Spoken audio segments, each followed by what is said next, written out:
ప్రపంచంలోనే అత్యంత ప్రాణాంతకమైన జీవులు దోమలు. వీటి వల్ల వచ్చే వ్యాధుల వల్ల ఇతర ప్రాణుల కన్నా ఎక్కువ మందిని చంపుతాయి.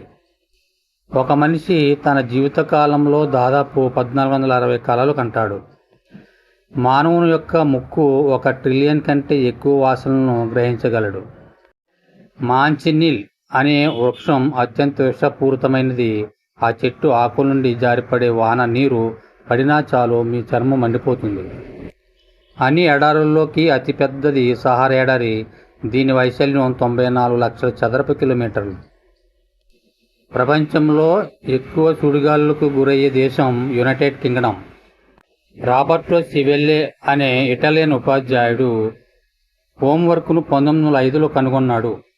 జంతువులన్నింటిలోనూ ఏనుగు మాత్రమే దూకలేని జంతువులు. మన శరీరంలో కొన్నేళ్లుగా అపెండిక్స్ అనే అవయవం పనికిరానిదిగా వైద్యులు భావించేవారు.